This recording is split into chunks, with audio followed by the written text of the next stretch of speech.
Bismillahirrahmanirrahim. Alhamdulillah, nahmaduhu wa nasta'inuhu wa nastaghfiruh, wa na'udzu billahi min syururi anfusina wa min sayyiati a'malina. May yahdihillahu fala mudilla lahu wa may yudlil fala hadiya lahu. Asyhadu an la ilaha illallah wahdahu la syarika lahu wa asyhadu anna Muhammadan abduhu wa rasuluh la nabiyya ba'da. Allahumma salli wa sallim ala nabiyyina Muhammad wa ala alihi wa sahbihi ajma'in, amma ba'd. Hadirin dan hadirat rahimakumullah, assalamualaikum warahmatullahi wabarakatuh.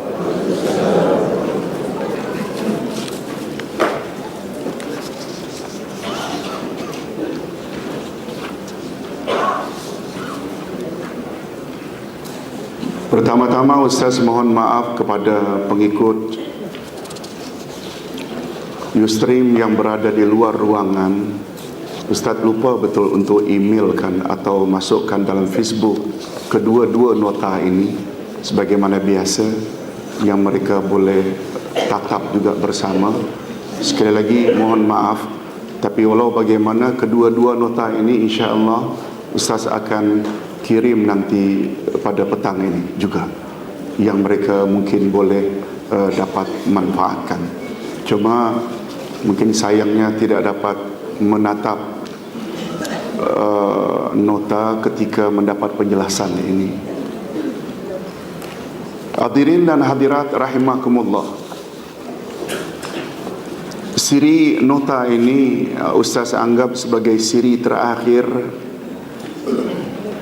tentang Al-Asma'ul Husna dalam bab mukaddimah.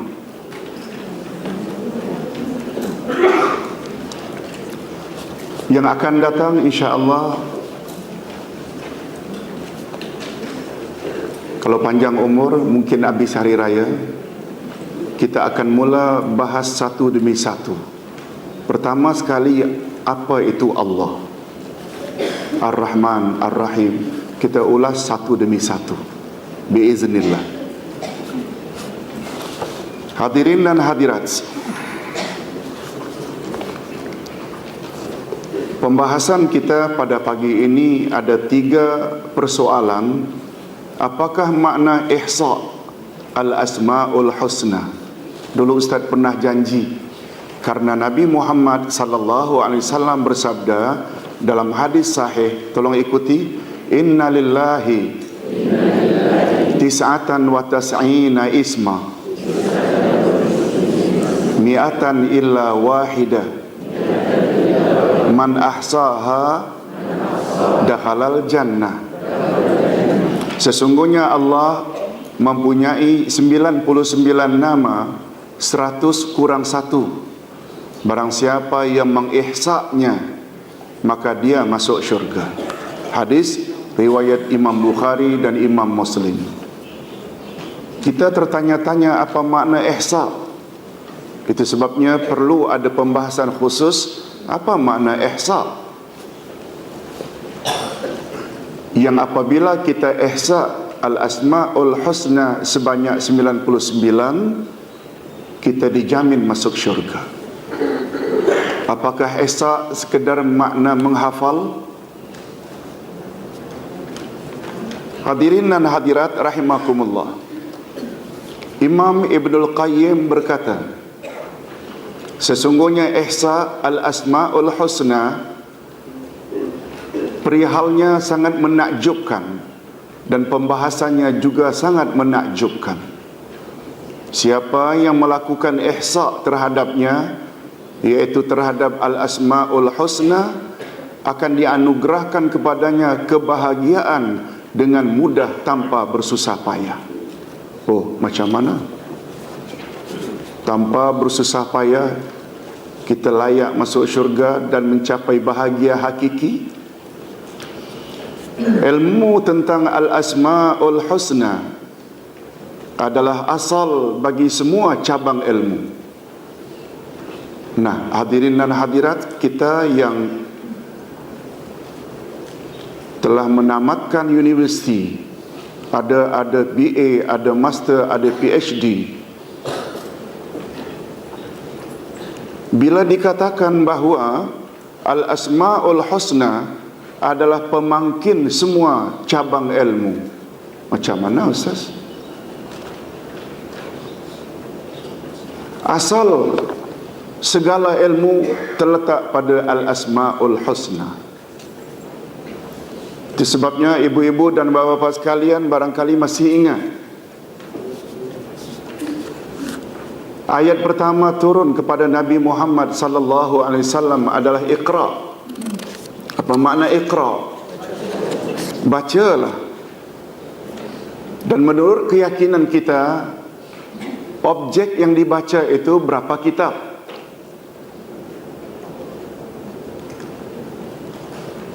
Ada 2 kitab. Pertama namanya kitab Munazzal, kitab yang diturunkan, dan yang kedua kitab makhluk. Ustaz belum pernah sebut ke? Oh iya kan?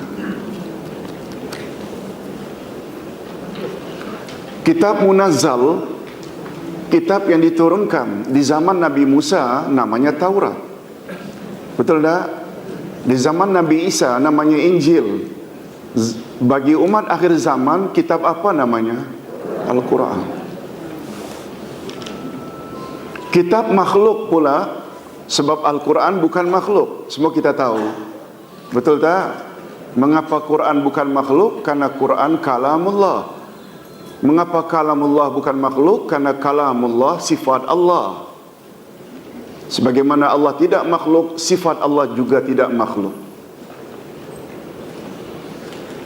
Apa pula makna kitab makhluk Ustaz?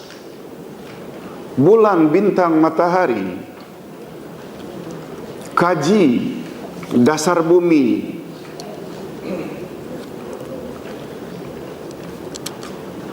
dasar laut, luar angkasa. Baca mana-mana buku karangan manusia, adakan research tentang binatang, tumbuh-tumbuhan, itu namanya membaca kitab makhluk. Betul tak semua itu makhluk? Bulan, bintang, matahari kan semuanya makhluk. Adakan kajian, research.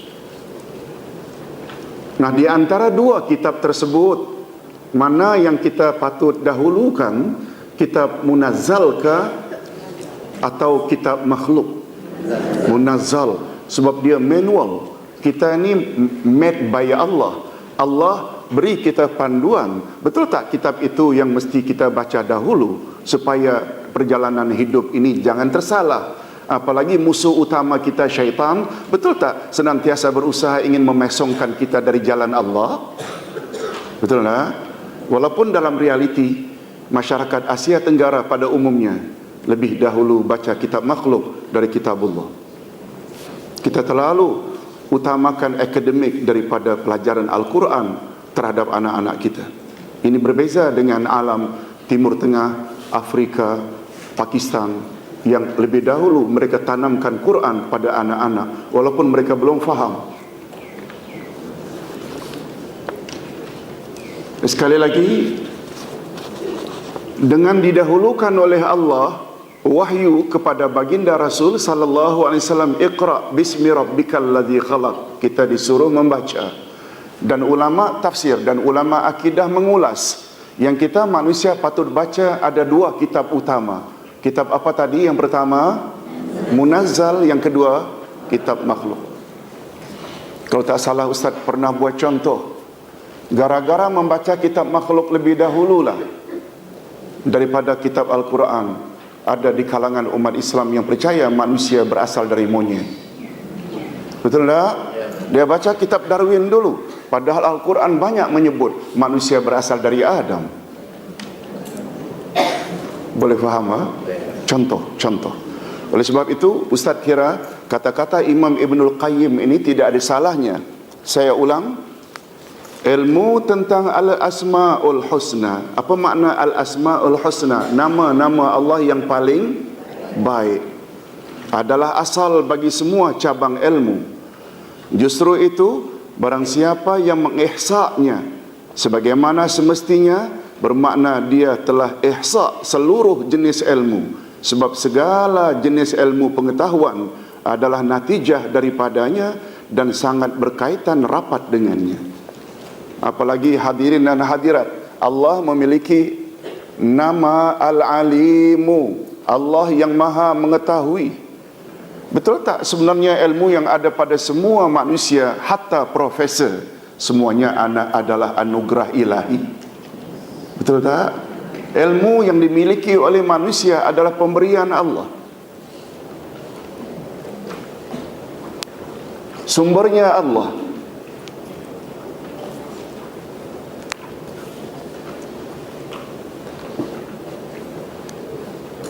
Hadirin dan hadirat rahimakumullah.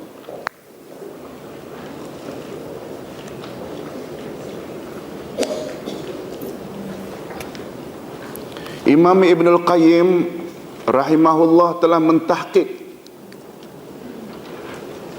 mentahqiqkan, maknanya membuat kajian secara terperinci dan mendalam tentang maksud ihsa ini, dan berkata bahawa ia ada 3 jenis.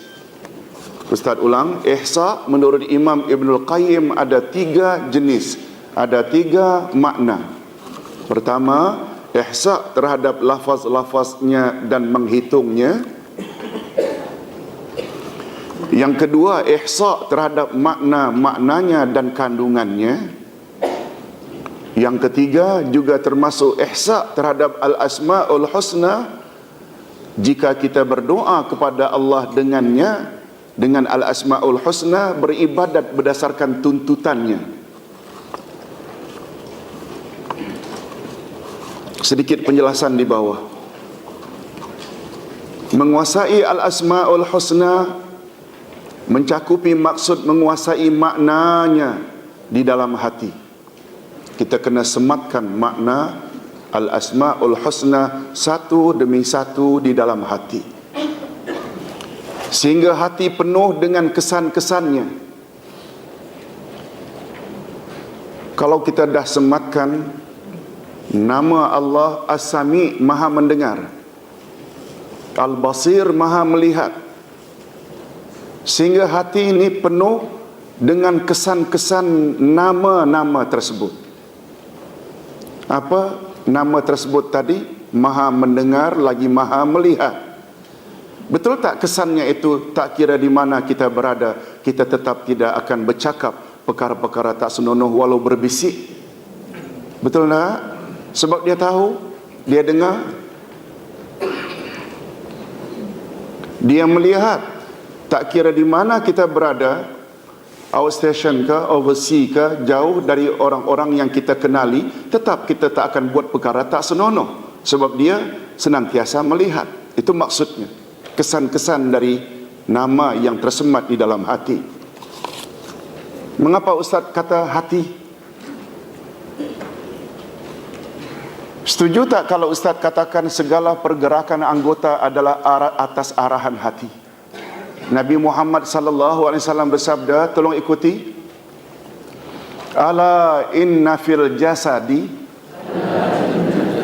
mudghah idza saluhat saluhal jasadu kulluh wa idza fasadat fasadal jasadu kulluh. Ala wa huwal qalb. Ala wa hiyal qalb. Ketahuilah olehmu bahawa di dalam setiap diri manusia ada seketul daging. Bila seketul daging itu elok, elok seluruh tubuhnya. Bila seketul daging itu rosak, rosak seluruh tubuhnya. Ketahuilah olehmu, seketul daging itulah yang dipanggil hati. Oleh sebab itu, bila hati senantiasa ingat pada Allah, tahu akan kehebatan dan kebesarannya, hati ini tahu bahawa Allah tahu segala-galanya, melihat segala-galanya,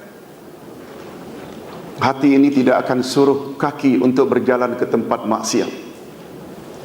Hati menghalang kaki untuk buat perkara tak senonoh. Hati akan halang tangan mengambil atau mencuri duit orang atau rasuah, karena hati Ingat pada Allah. Orang tak tahu, Allah tahu. Hadirin dan hadirat, itu kesan-kesan ihsa terhadap al-asma'ul husna. Itu baru dua. Dah jadi manusia, Masya Allah, begitu baik. Kalau hanya sekedar dua ini, Allah lihat, Allah mendengar, ini nih garanti masuk syurga mesti 99.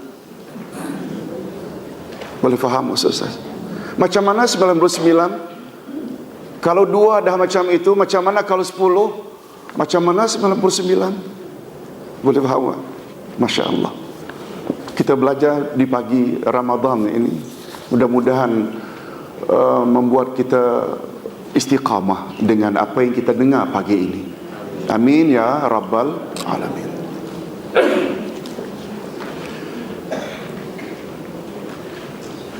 Sehingga hati penuh dengan kesan-kesannya, karena sesungguhnya setiap nama miliknya, jika sudah tersemat di dalam hati, pasti kesannya akan menjadikannya seorang hamba yang tunduk kepadanya dan beriman kepada kesan-kesannya. Seorang hamba tidak mungkin memperolehi kebaikan yang paling agung di dunia dan di akhirat, kecuali dengan memiliki dan menguasai ilmu tentang al-asma'ul husna ini. Allah Subhanahu wa taala berfirman di dalam surat Al-A'raf ayat 180. Tolong ikuti. A'udzu billahi minasyaitonir rajim. Walillahil asmaul husna fad'uuhu biha.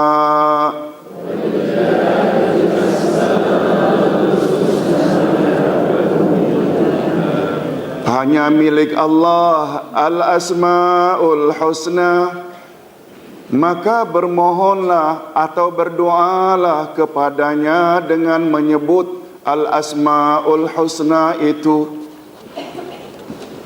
Dalam ayat ini Allah mengkhabarkan bahwa Dia memiliki al-asmaul husna, yakni nama-nama yang paling baik. Maksudnya pada setiap namanya terdapat kebaikan yang sangat banyak. Ustaz ulang, maknanya pada setiap nama Allah terdapat kebaikan yang sangat banyak. Hanya Dia yang memiliki nama sempurna itu. Tiada sekutu baginya. Apakah di dalam hal kebaikannya, kesempurnaannya, atau keagungannya. Sempurna belaka bila ditinjau dari semua angle. Ayat di atas juga menunjukkan bahawa nama yang paling agung untuk digunakan ketika memohon kepada Allah adalah dengan menyebut nama-namanya yang paling baik itu. Hadirin dan hadirat, sebagaimana Ustaz ada sebut kalau tak salah pada nota 3 Al-Asma'ul Husna, bahawa doa dengan Al-Asma'ul Husna terbagi dua. Doa terbagi dua. Tolong ulang sekali lagi. Walillahil asma'ul husna fad'uuhu biha. Dan Allah memiliki nama-nama yang paling baik. Oleh sebab itu, berdoalah kepadanya dengan menggunakan al-asma'ul husna itu. Hanya saja berdoa kepada Allah dengan al-asma'ul husna terbagi dua. Ada yang namanya, tolong ikuti, doaul mas'alah wat talab. Yang keduanya doaul ibadah. Baik, kita jelaskan kedua-dua jenis doa ini. Doaul mas'alah wat talab, secara literalnya doa permohonan. Al-mas'alah soal, memohon. Talab, meminta. Lalu diartikan sama, yaitu doa permintaan. Kita berdoa karena kita meminta. Maksudnya memohon kepada Allah dengan menggunakan nama-namanya yang sesuai dengan apa yang kita mohonkan. Seperti perkataan seseorang, tolong ikuti, Allahumma ufirli innaka antal ghafur. Ya Allah, ampunkanlah aku. Maksudnya, ya Allah, ampunkanlah dosa-dosaku. Sesungguhnya Engkau Maha Pengampun. Jadi karena kita minta ampun, kita panggil namanya Al-Ghafur. Apa makna Al-Ghafur? Maha Pengampun. Allahumma rzuqni ya Razzaq. Ya Allah, berilah aku rezeki, wahai Maha Pemberi rezeki. Karena kita minta rezeki, kita panggil dia Razzaq, Maha Pemberi rezeki. Begitulah selanjutnya.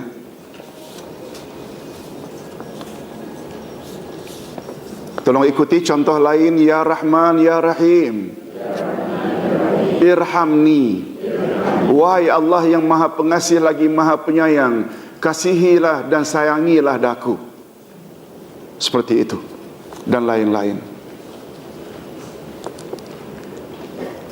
Ataupun kita tidak dapat pasang sebagaimana contoh-contoh di atas, kita boleh gunakan dengan nama-nama Allah yang mempunyai berbagai makna, mencakupi beberapa makna. Ataupun doa, ataupun berdoa dengan nama-namanya yang mencakupi makna yang banyak lagi sempurna.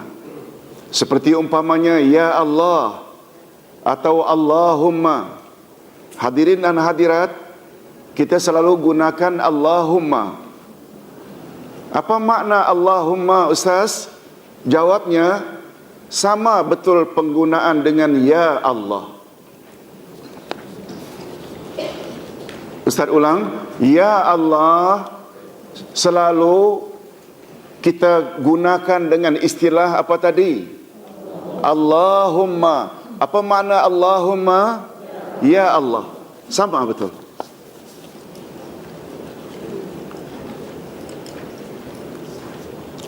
Bila kita minta ya Allah, lalu mintalah apapun yang kita minta. Sebab semua sifat-sifat Allah, betul tak, merujuk kepada nama yang satu. Apa dia? Allah. Atau Ar-Rabb, yang Maha Pencipta, Maha Memelihara, Maha Mentadbir, Maha Memiliki, Maha Mendidik. Itu semua terkandung di dalam Ar-Rabb. Al-Majid, dia membawa makna selain yang Maha Agung, juga yang Maha Mulia. Al-Azimu, Maha Agung. Al-Maliku, yang Maha Memerintah. Penggunaan nama-nama Allah ini sentiasa bersesuaian dengan apa sahaja jenis permohonan dan permintaan seseorang.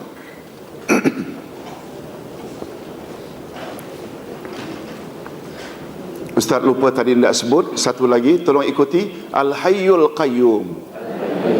Ya Hayyu Ya Qayyum. Malah kata para ulama tafsir, bila kita gunakan ya Hayyu Ya Qayyum, seolah-olah kita telah menggunakan semua al-asma'ul husna yang 99 itu. Ustaz dah jelaskan ini ketika kita membahas buku 1 dalam pembahasan Ayatul Kursi dan Tauhid. Pembahasan Ayatul Kursi dan Tauhid. Hadirin dan hadirat, minta maaf, Ustaz punya handphone. Allah, lupa. Boleh tolong Pak? Di bawah itu ada handphone Pak. Minta maaf. Di dalam itu Pak ya.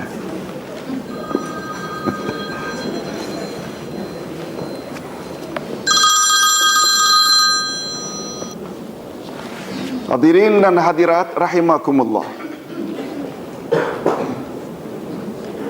Apa tadi? Ya.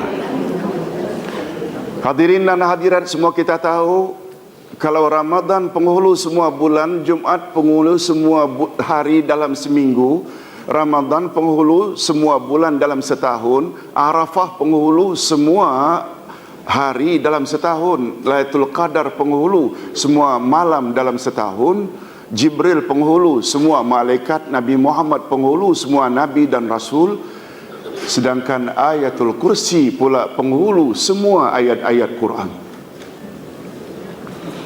Oleh sebab itu, bila kita baca Ayatul Kursi yang satu itu, ayat 255 Al-Baqarah, betul tak di dalamnya ada 3 jenis tauhid? Rububiyah ada, wasma' wa sifat ada, uluhiyah ada.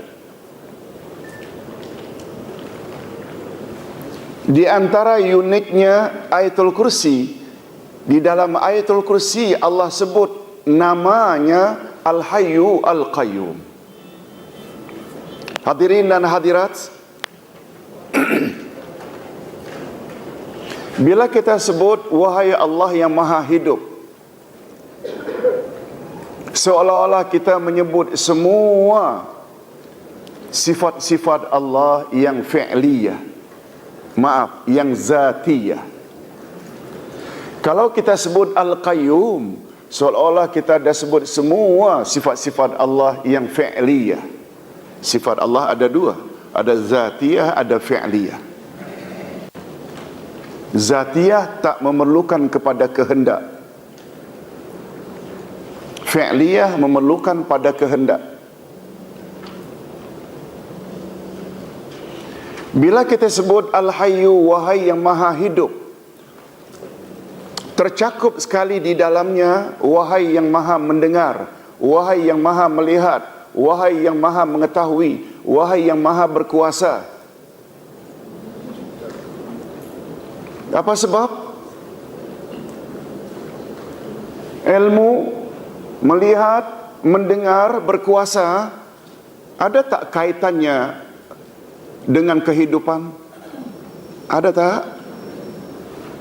Hadirin dan hadirat, Ustaz boleh bercakap, Ustaz melihat, Ustaz mendengar, Ustaz masih ada ilmu karena diri Ustaz masih hidup. Bila dah inna lillahi wa inna ilaihi raji'un, telinga tak rosak, tapi telinga sudah tidak berfungsi. Mata, malah ada yang mati celik begitu kalau mati.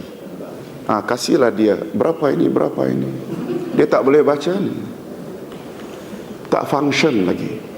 Itu sebabnya bila disebut Al-Hayyu, ya Hayyu, wahai Allah yang maha hidup, seolah-olah kita menyebut sekali ya Sami, ya Basir, ya Alim, ya Qadir, ya Mutakallim. Sebab semua sifat-sifat itu bergantung pada hidup. Boleh faham tak? Ya Qayyum, wahai yang mengurus makhluk terus menerus tanpa henti. Itu pula semua sifat-sifat fi'liyah tercakup di dalam Al-Qayyum. Itu sebabnya kata ulama tafsir, bila kita sebut saja 2 nama Allah tersebut yang Allah sengaja sebut pada atau dalam Ayatul Kursi, seolah-olah kita telah menyebut seluruh nama-nama dan sifat-sifat Allah Al-Asma'ul Husna. Itu sebabnya Nabi Muhammad sallallahu alaihi wasallam bila beliau sedih, gelisah, resah, beliau selalu baca doa ini. Tolong ikuti, ya Hayyu ya Qayyum bi rahmatika astaghits. Wahai Allah yang maha hidup, wahai Allah yang mengurus makhluk terus menerus tanpa henti, dengan berkat rahmatmu lindungilah aku dari segala perkara yang tidak baik. Okey, ini penjelasan tentang doaul mas'alah wat talab. Doa dengan Al-Asma'ul Husna tadi kita dah sebut terbagi berapa? 2. Yang satu doaul mas'alah wat talab, yang maknanya doa permintaan, dan satu lagi namanya doaul ibadah, doa ibadat. Nah, apa pula maksud doa ibadat? Walaupun pada peringkat awal dulu Ustaz pernah sebut pada buku 1, doa ibadat iaitu doa sekedar zikir, tidak ada permohonan di dalamnya. Tetapi penjelasan hari ini lebih jauh lagi, lebih mendalam. Coba perhatikan. Adapun doa ibadat maksudnya ialah beribadat kepada Allah Subhanahu wa taala dan menyanjungnya dengan menggunakan nama-namanya yang paling baik. Oleh itu sebenarnya dalam setiap nama Allah kita beribadat dengan apa yang dikandung oleh nama tersebut secara khusus. Dengan menyebut nama-nama Allah sebenarnya kita dituntut untuk beribadat kepadanya. Sebagai contoh, barangkali melalui contoh akan lebih jelas. Jika seorang hamba Allah mengetahui bahwa Allah itu maha mendengar, maha melihat dan maha mengetahui, maka nama-nama tersebut akan membuahkan hasil pada dirinya untuk memelihara lidahnya, untuk memelihara anggotanya serta gerakan hatinya daripada segala perkara yang tidak diredai oleh Allah Azza wa Jalla pada zahirnya dan pada batinnya. Ini yang Ustaz maksudkan tadi. Kesan daripada keyakinan Allah maha melihat, maha mendengar, maha mengetahui. Boleh tak dengan kata lain kita mampu untuk kontrol lidah kita, anggota kita dan hati kita dari perkara yang tak senonoh? Yes. Contoh berikutnya, jika dia, yakni seseorang itu mengetahui bahwa Allah itu maha mulia, maha agung, maha besar, maka nama-nama tersebut akan menghasilkan kesan pada dirinya untuk berusaha mengagungkan Allah, untuk berusaha mengagungkan Allah dan memuliakannya melalui wasilatun syar'iyyatun mumkinah, yakni melalui saluran syariat yang memungkinkan. Nah, yang ini barangkali perlu Ustaz jelaskan. Kalau Allah itu maha mulia, maha agung,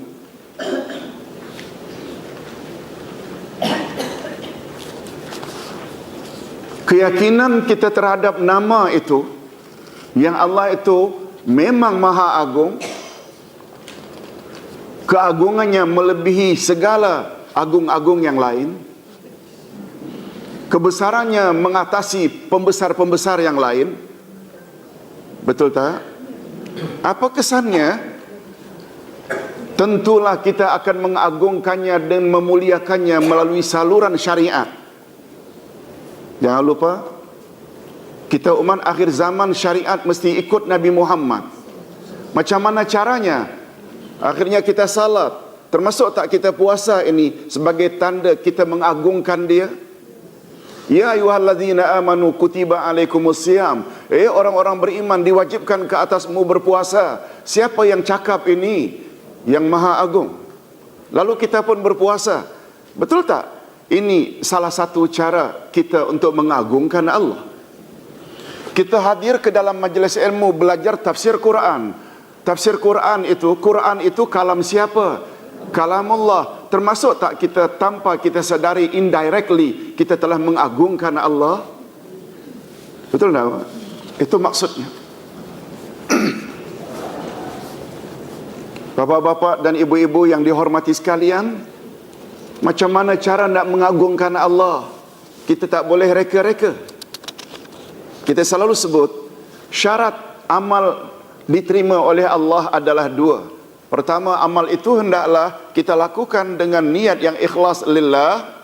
Yang kedua, amal tersebut kita lakukan mesti ikut cara yang telah ditetapkan oleh Rasulullah sallallahu alaihi wasallam. Itu yang dipanggil dengan syariat. Jadi bila kita berbalik kepada dua kalimah syahadat, bila kita berbalik kepada hakikat dua kalimah syahadat, asyhadu an la ilaha illallah dipanggil dengan kalimat, dengan syahadat tauhid. Sebab motif kita beribadat hanya untuk Allah. Asyhadu an la ilaha illallah. Wa asyhadu anna Muhammadar Rasulullah pula dipanggil dengan syahadat syariat, syahadat risalah, syahadat amal, semua boleh. Karena kita beramal ikut cara yang telah ditetapkan oleh Rasulullah sallallahu alaihi wasallam. Demikian makna ihsa terhadap ahlul al-asmaul husna, yaitu dengan menghitungnya, memahaminya. Yang kedua apa tadi? Al-ihsa dengan makna apa tadi? Yang kedua, kita ihsa terhadap lafaz-lafaznya dan menghitungnya. Nah, untuk membolehkan kita pastikan ianya berjumlah 99, sebab 99 ada tak kaitannya dengan hitungan? Menghitung perlu. Ustaz buat contoh. Barang siapa yang berzikir setelah selesai salat fardu 33 kali masing-masing, subhanallah, alhamdulillah, Allahu akbar. Setiap salat fardu dia ulangi subhanallah 33, alhamdulillah 33, Allahu akbar 33. Niscaya Allah hapus dosa-dosanya walaupun sebanyak buih di laut. Ada kaitan tak dengan hitungan itu? Ada. Allah dah sebut dah. Hadirin dan hadirat, dulu kita ada sebut bahawa hadis tersebut bahawa Allah memiliki 99, 100 kurang 1 nama-namanya yang baik. Siapa yang mengihsanya masuk syurga. Dulu kan kita ada sebut bahawa nama Allah tidak hanya 99. Masih ingat? Yes. Bapak Muhammad Nur memiliki 100 ringgit yang dia bawa ke KJPA untuk diserahkan bantuan wakaf sekolah di Batam. 100 ringgit. Tidak bermakna beliau punya duit hanya 100 ringgit. 100 ringgit itu diperuntukkan untuk wakaf. Boleh faham tak? Tidak bermakna beliau hanya memiliki 100 ringgit. Allah memiliki nama 99. 100 kurang 1. Siapa yang mengihsanya masuk syurga. Nah, tadi kita dah jelas makna ihsa. Oleh sebab itu bilangan itu perlu tak kita hitung? Okey. Maha mendengar, maha melihat, maha berkata-kata, maha hidup, maha mengurus makhluk terus menerus, baru 5. Belum dijamin masuk syurga lagi, sebab baru 5. Sebab yang diperlu disyaratkan oleh Allah 99. Banyak kerja kita. Itu makna ihsa, yaitu apa tadi? Ihsa terhadap lafaz-lafaznya dan menghitungnya.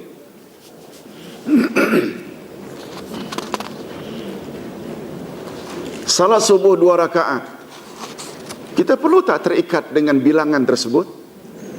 Salat isyak, zuhur dan asar 4 rakaat, kita perlu hitung jumlah itu. Itu maksud ihsa. Satu, menghitungnya. Yang kedua, tapi jangan kerja menghitung saja. Ada lagi makna ihsa, yaitu terhadap makna-maknanya. Maknanya perlu difahami dan kita perlu laksanakan tuntutannya. Kita dah jelaskan. Kalau dah tahu Allah itu maha mendengar, janganlah hanya segan mengumpat bila depan orang ramai. Tapi bila berdua-duaan lalu mengumpat terus, itu maknanya rosak. Dia tahu Allah mendengar, tapi mengapa dia berbeza? Di khalayak ramai dia tidak cakap perkara tak senonoh, tapi bila di luar, di khalayak ramai sedang sendirian, dia bercakap perkara tak senonoh. Yang terakhir, ihsa dengan makna berdoa melalui nama-nama Allah. Dan berdoa dengan Al-Asma'ul Husna terbagi berapa tadi? 2. Iaitu doa permintaan dan satu lagi doa ibadat. Okey, setelah kita menamatkan arti ihsa terhadap Al-Asma'ul Husna, kita teruskan dengan pembahasan berikutnya, yaitu nama Allah yang Maha Agung.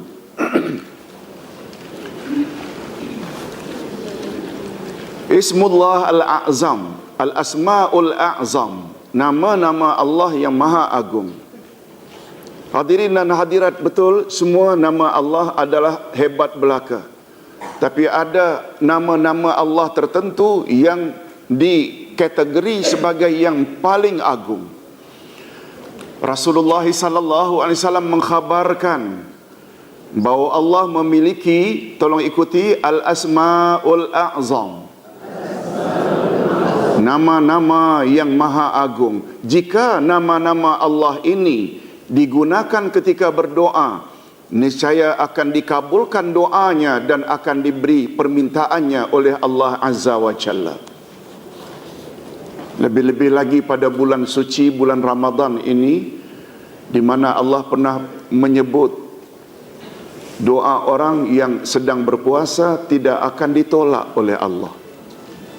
Bagus sekali kalau kita gunakan al-Asma'ullah al-A'zam ini. Kebanyakan ilmuwan Islam, cendekiawan Islam berpendapat bahawa nama-nama Allah yang paling agung adalah Allah itu sendiri. Oleh sebab itu, bila kita awali permintaan kita dengan Ya Allah atau Allahumma, termasuk tak? Termasuk. Pendapat ini disokong oleh riwayat-riwayat yang sahih berikut ini. Yang pertama, Rasulullah sallallahu alaihi wasallam pernah mendengar seorang sahabat berdoa dengan doa ini. Tolong ikuti. Allahumma inni as'aluka anni ushhidu annaka antallah la ilaha illa anta al-ahadus samad alladzi lam yalid wa lam yulad wa lam yakul lahu kufuwan ahad. Ya Allah, sesungguhnya aku memohon kepadamu bahawa sesungguhnya aku bersaksi sesungguhnya Engkaulah Allah. Tiada Tuhan yang berhak disembah melainkan Engkau, yang Maha Esa lagi Maha menutup hajat umat, yang tidak beranak dan tidak diperanakkan, dan tiada seorang pun setara dengannya. Setelah mendengar doa ini, Rasulullah sallallahu alaihi wasallam lalu bersabda, tolong ikuti, wallazi nafsi biyadih laqad sa'alallahu bismihil a'zam allazi idza du'iya bihi ajaba wa idza su'ila bihi a'ta. Demi diriku di tangannya, sesungguhnya dia yakni orang yang berdoa itu telah memohon kepada Allah dengan nama-namanya yang maha agung, yang jika dia yakni Allah dipohonkan dengan nama itu, niscaya dia kabulkan, dan jika dia dipinta dengan nama itu, niscaya dia berikan. Hadis riwayat Abu Daud dan hadis ini sahih. Jadi sebelum kita meminta apa saja dalam bahasa kita, awali dengan ini. Tolong ulang sekali lagi. Allahumma inni as'aluka anni ushhidu annaka antallah la ilaha illa antal ahadus samad alladzi lam yalid wa lam yulad wa lam yakul lahu kufuwan ahad. Lalu kita sambung dengan apa saja nak minta. Yang kedua, Rasulullah sallallahu alaihi wasallam juga pernah mendengar seorang sahabat yang sedang salat lalu berdoa, Allahumma inni as'aluka bi anna lakal hamdu la ilaha illa anta al-mannan badi'us samawati wal ard ya zal jalali wal ikram ya hayyu ya qayyum. Artinya, ya Allah, sesungguhnya aku memohon kepadamu bahwa sesungguhnya bagimu segala pujian. Tiada Tuhan yang berhak disembah melainkan Engkau, yang maha memberi, yang maha mencipta langit dan bumi, Wahai yang maha agung lagi maha mulia, wahai yang maha hidup lagi maha mengurus makhluk terus menerus tanpa henti. Setelah mendengar doa itu, Rasulullah sallallahu alaihi wasallam bersabda, tolong ikuti, laqad da'allaha bismihil a'zam, laqad da'allaha bismihil azim, alladzi idza du'iya bihi ajaba wa idza su'ila bihi a'ta. Sesungguhnya dia telah berdoa kepada Allah dengan nama-namanya yang maha agung, yang jika dia, yakni Allah, dipohon dengannya, niscaya dia kabulkan, dan jika dia diminta dengannya, yaitu dengan nama-nama di atas, niscaya dia akan beri. Masya Allah. Dan jika dia diminta dengannya, niscaya dia memberi. Maaf, ada kekurangan. A'ta itu memberi, ada kekurangan. Niscaya dia memberinya, niscaya dia memberinya.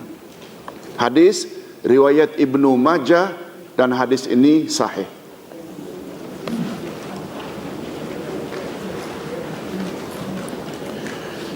Hadirin dan hadirat rahimakumullah, dulu Ustaz ada sebut bab tawassul.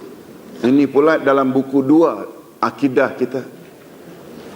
Tawassul yakni perkara-perkara yang disukai oleh Allah, yang kita sebut dan buat sebelum memohon, agar permohonan kita diberi oleh Allah prioriti, keutamaan dan lekas dikabulkan. Itu namanya apa? Tawassul. Tawassul pula terbagi 2. Tolong ikuti, tawassul masyru', tawassul mamnu'. Tawassul yang disyariatkan, yang dibolehkan, yang digalakkan, dan tawassul yang dilarang. Karena ini ada kaitannya dengan doa. Setuju tak kalau Ustaz katakan doa termasuk ibadat? Malah setuju tak kalau Ustaz katakan justru doa adalah jenis ibadat yang paling utama? Betul tak, Pak? Kalau orang tanya mengapa lebih utama, coba bawa bukti ini. Jangan cakap Ustaz yang cakap, tapi jawab macam ini. Iyyaka na'budu wa iyyaka nasta'in. Hanya pada Engkau kami beribadat dan hanya kepada Engkau kami memohon. Betul tak memohon bahagian daripada ibadat? Apa rahasianya setelah beribadat diikuti dengan doa memohon? Apakah doa terkeluar dari ibadat? Satu. Atau yang kedua, jawabannya disebut doa setelah ibadat, menunjukkan doa adalah bahagian ibadat yang terpenting. Yang pertama ke yang kedua? Ustaz buat contoh lain. Tolong ikuti. Hafizu ala salawati wassalatil wusta. Peliharalah salatmu yang 5 dan salat yang di tengah. Nabi ditanya, ya Rasulullah, salatul wusta, salat yang di tengah itu salat apa? Nabi jawab, salatul asr. Subuh, zuhur, asar, maghrib, isya. Asar terletak di tengah. Betul tak asar adalah sebahagian daripada salat-salat yang 5? Mengapa diulang, peliharalah salat-salatmu dan salat asar? Ia memberi isyarat salat asarlah salat yang paling utama. Nabi pernah lihat sahabat salat asar dekat masuk maghrib. Apa kata Nabi? Tilka salatul munafiq. Itu dia salat orang munafik. Dan Nabi tidak sebut begitu terhadap salat-salat yang lain. Boleh faham? Tolong ikuti. Tanazzalul malaikatu warruhu fiha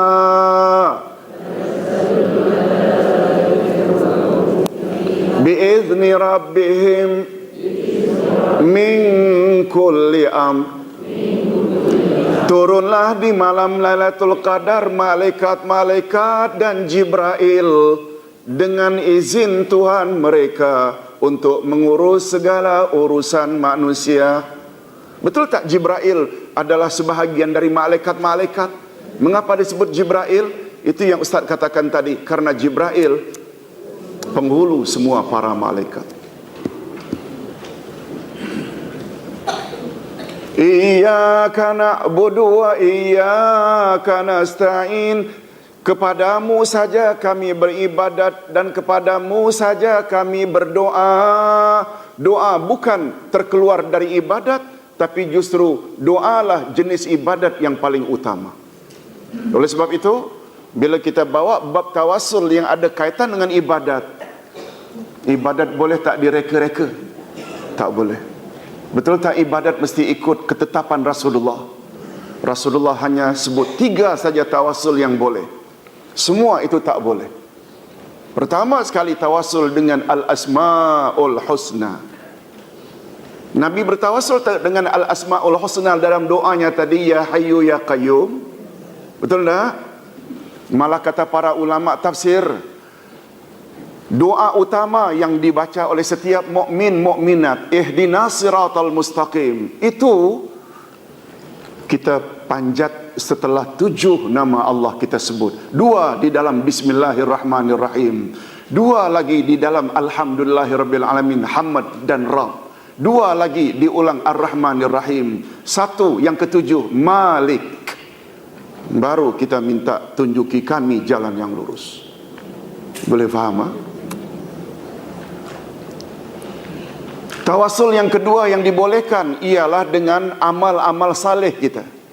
Dan ini pula diisyaratkan dalam ayat dalam surat Al-Fatihah, Iyyaka na'budu wa iyyaka nasta'in. Boleh tak itu kita katakan sebagai statement kita? Hanya Engkau saja yang kami sembah, hanya kepada Engkau saja yang kami tempat kami memohon. Betul tak itu statement ibadat kita? Yes.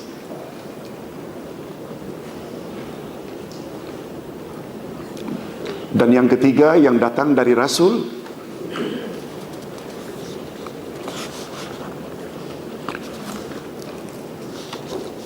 mohon jasa baik seseorang untuk berdoa bagi pihak kita.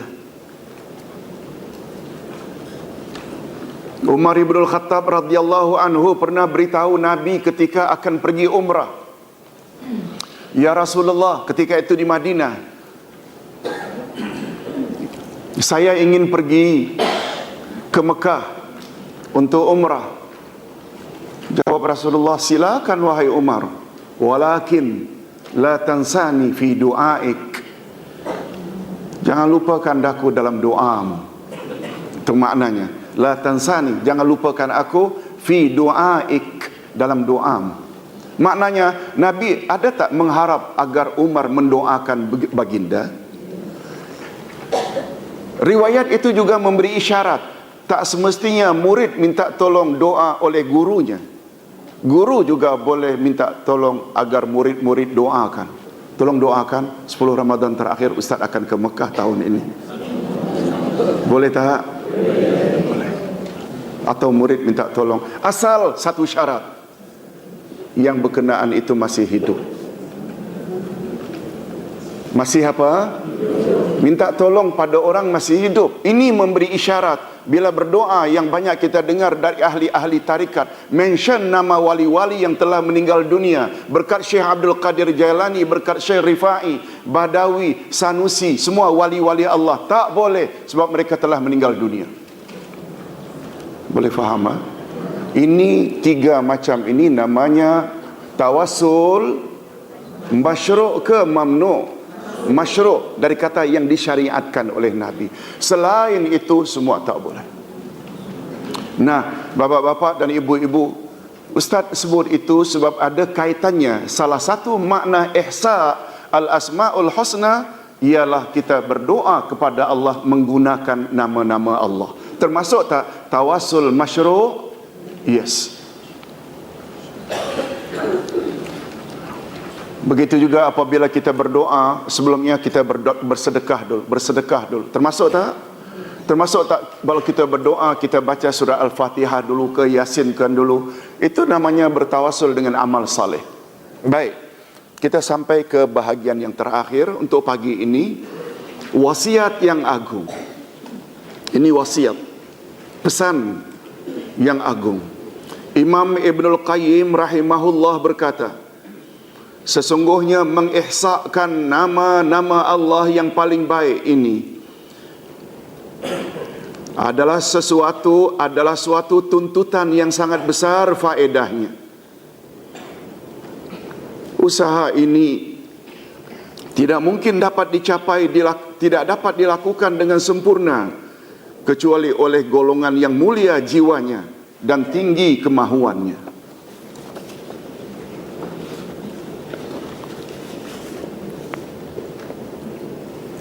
Usaha untuk mencapainya adalah usaha yang paling utama. Maksudnya usaha untuk mencapainya, mencapai apa tadi? Ihsa al-asma'il husna. Hadirin dan hadirat, kita tidak nafikan di dunia ini orang-orang cerdik, pintar, bijaksana di dunia ini dari kalangan orang kafir banyak tak? Tapi bila kita nilai dengan kacamata ini nih, betul tak? Itu semua tidak ada value di sisi Allah. Setuju tak? Sebab Allah sebut dalam surat Wal Asri, demi masa seluruh manusia dalam keadaan rugi. Manusia tertentu ke atau seluruh manusia? Seluruh manusia. Kecuali mereka yang ada 4 perkara. Illal ladzina amanu. Iman. Al-asma'ul husna termasuk iman tak? Iman nomor 1. Sebab dia ada kaitan dengan iman pada Allah. Sempurna tak iman pada Allah jika kita menolak nama-nama dan sifat-sifat Allah? Rosak. Betul tak? Nomor 1 saja dia orang dah kecundang. Orang kafir dah kecundang. Yang kedua, wa'amilus salihat.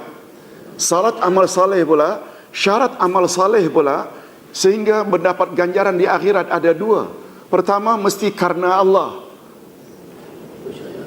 Yang kedua, ikut Muhammad Rasulullah. Betul tak orang kafir reject Muhammad? Dah 2 kecundang lagi. Watawasau bil haq, berpesan-pesan dengan kebenaran. Kebenaran bagi kita segala yang datang dari Allah. Mereka pula mendakwa Allah itu ada 3. Rosak. Boleh faham maksud Ustaz? Jangan terlalu bangga, jangan terlalu mengagung-agungkanlah non-Muslim walau pandai macam mana bila mereka itu tak faham al-asma'ul husna yang maha pencipta. Betul tak? Kita ini dicipta oleh Allah. Segala keperluan kita Allah yang mengadakannya. Mereka justru durhaka pada Allah.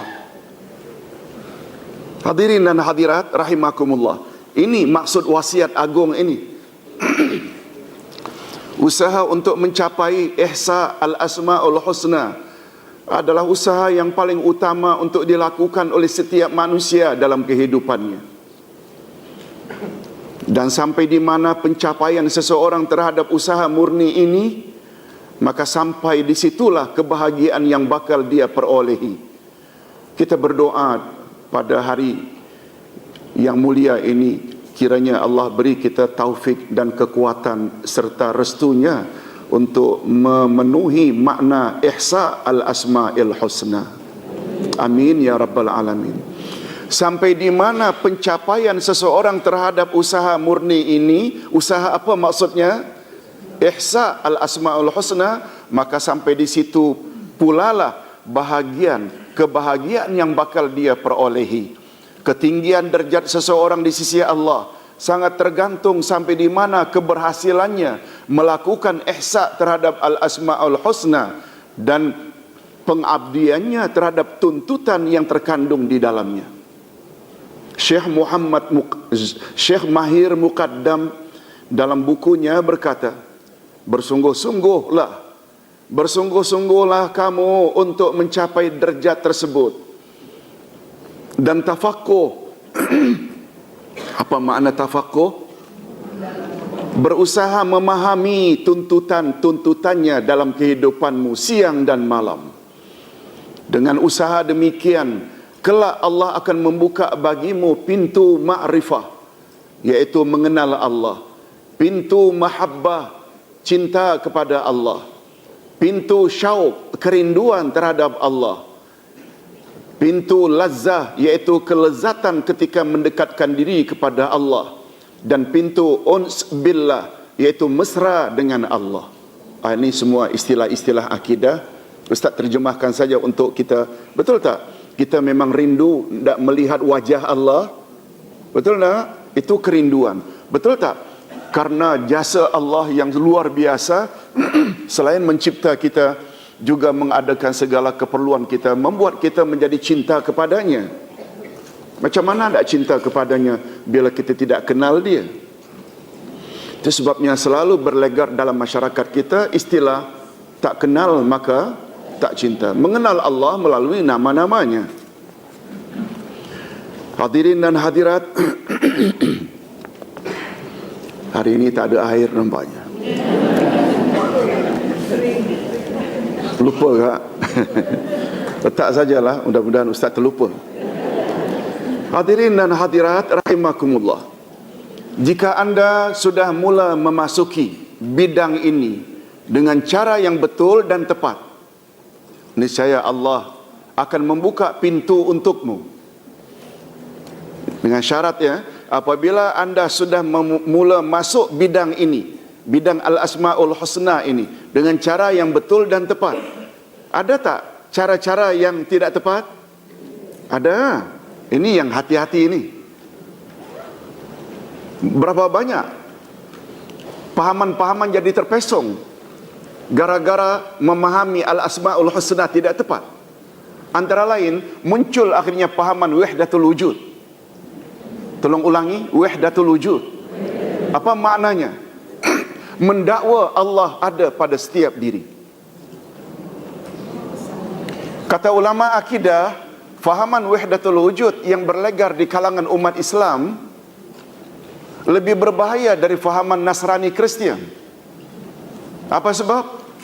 Orang Kristian hanya mendakwa pada diri Isa saja ada unsur ketuhanan. Wahdatul wujud mendakwa Allah ada pada setiap diri. Berapa juta Tuhan? Boleh faham maksudnya? Ini gara-gara memahami Al-Asma'ul Husna tidak dengan cara yang tepat. Ustaz ulang, jika anda sudah mula memasuki bidang ini dengan cara yang betul dan tepat, niscaya Allah akan membuka pintu untukmu. Dan jika perkara ini benar-benar berlaku, iaitu pintu telah dibuka, maka tidak keterlaluan jika aku katakan, kata pengarang Mahir Muqaddam, tidak keterlaluan jika aku katakan, engkau akan melihat apa yang matamu tidak pernah melihatnya, engkau akan mendengar apa yang telingamu tidak pernah mendengarnya, malahan engkau akan mendapat apa-apa yang tidak pernah terguris di dalam hatimu. Maknanya ini peringkat yang luar biasa. Mungkin yang kita sebut sebagai wali-wali Allah. Ada tak wali-wali Allah? Bapak-bapak dan ibu-ibu, syarat untuk jadi wali Allah ada berapa? Yes, 2 sahaja. Berdasarkan ayat 62 dan 63 dari surah Yunus. Tolong ikuti. Ala inna awliya Allah,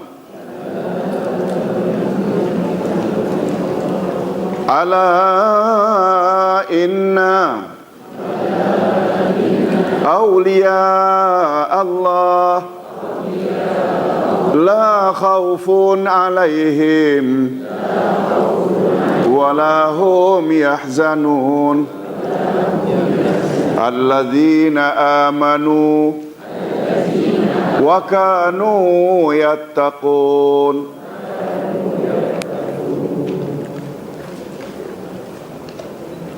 Ketahuilah olehmu sesungguhnya wali-wali Allah itu mereka tidak takut dan tidak sedih. Ala, ketahuilah. Macam Ustaz sebut kata dalam hadis, ala inna fil jasadi mudghah. Ketahuilah di dalam setiap tubuh manusia ada seketul daging. Ala wahyal qalb. Ketahuilah dialah yang dipanggil dengan kalbu atau hati. Ala inna, ketahuilah olehmu sesungguhnya aulia Allah. Aulia plural dari wali. Wali satu, aulia jamaknya. Apa makna wali? Dekat atau hampir. Orang yang hampir dekat dengan Allah. Ala inna aulia Allah, ketahuilah olehmu sesungguhnya wali-wali Allah, la khaufun alaihim, mereka tidak takut, wala hum yahzanun. Lalu Allah Subhanahu wa taala sebut sifat atau syarat untuk jadi wali. Ini yang dipanggil dengan Quran, tafsir Quran. Tolong ulang sekali lagi. Allazina amanu wa kanu yattaqun. Mereka adalah orang-orang yang beriman dan orang-orang yang bertakwa.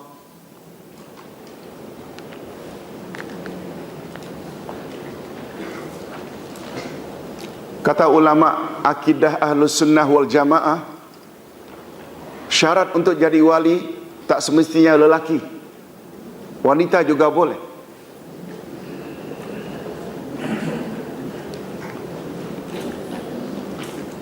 Wali, adapun Nabi dan Rasul memang lelaki.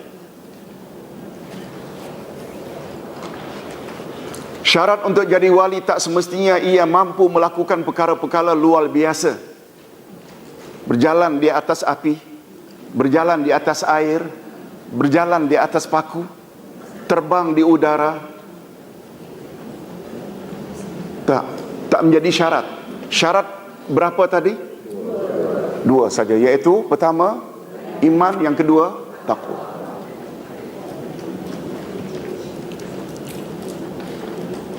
Adapun nama sekolah yang Ustaz bina di Batam, SMP IT. IT itu Islam terpadu.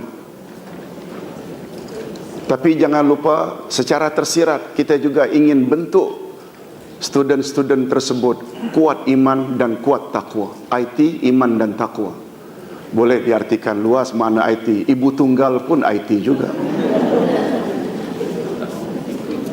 Hadirin dan hadirat rahimakumullah, mudah-mudahan kita semua layak menjadi wali-wali Allah.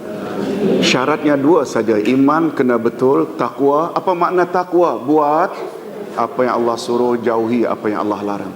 Bapak-bapak dan ibu-ibu yang dihormati